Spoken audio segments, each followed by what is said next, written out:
నేను మరల చెప్తున్నాను, మీరు గత కాలంలో చేసిన ప్రార్థనలకు జవాబు పొందుకునే సంవత్సరం ఇది. ఎనీ ప్రేయర్, మీరు ఎటువంటి బాధల నుండి ప్రార్థన చేశారో, ఎటువంటి కష్టములో నుండి ప్రార్థన చేశారో వాటికి ప్రభు ఇస్తున్న ఆ అద్భుతమైన జవాబు ఏంటంటే, మరియు యెహోవా ఇట్లా, నేను ఐగుప్తులున్న నా ప్రజల బాధను నిశ్చయముగా చూచితిని. పనులలో తమను కష్టపెట్టు వారిని బట్టి వారు పెట్టిన మొరను వింటిని. హల్లెలూయా. కనుక ఈ సంవత్సరం ప్రార్థన ఆలకించి ప్రార్థనకు జవాబు ఇచ్చే సంవత్సరం, ప్రార్థన మనం చేసిన ప్రార్థనకు మన జవాబు పొందుకునే సంవత్సరం ఇది. ప్రభుకు స్తోత్రం. ఈ సంవత్సరంలో దేవుడు అద్భుతమైన కార్యాలు తన బిడ్డల పట్ల ఆయన చేయబోతున్నాడు. మీరు ప్రతి ప్రార్థనకు జవాబును పొందుకుంటారు. ఇది ఎలాగో జరుగుతుందని ఊహించుకోవద్దు, ఎవరు చేస్తారనేది ఆలోచించవద్దు. స్తోత్రం.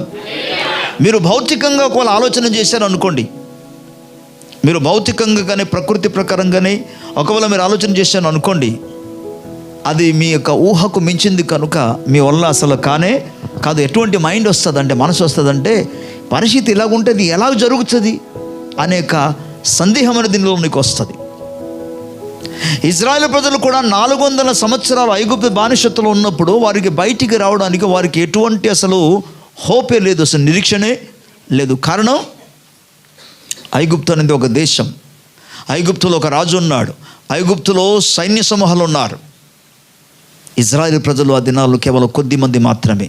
వారికి రాజు లేరు, వారికి సైనికులు లేరు, వారికి నాయకులు లేరు, వారికి ఆయుధాలు లేవు. గమనించండి, వారి పక్షముగా యుద్ధం చేసిన వాడు కూడా ఎవరు లేరు.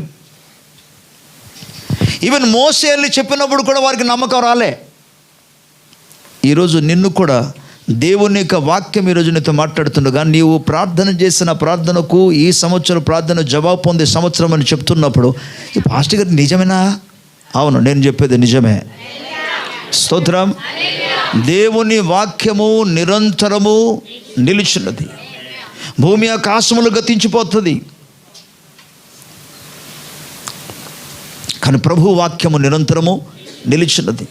నిరంతరము నిలిచినది అనే పదానికి అర్థం ఏంటంటే తప్పకుండా అది నెరవేర్చబడుతుందని. ప్రభుకు స్తోత్రం కలుగునుగా. హల్లెలూయా. కనుక నీ మైండ్లోనికి ఎటువంటి సందేహమును రానియకము. ఒకవేళ ఎటువంటి సందేహము కానీ వస్తే వాటిని గద్దించు. స్తోత్రం. వాటిని గద్దించు అంతే. నో, నా దేవుడు నా ప్రార్థనకు జవాబు ఇస్తున్నాడు, ఆయన వాగ్దానం చేస్తున్నట్టుగానే ఇస్తున్నాడని నమ్మాలంతే.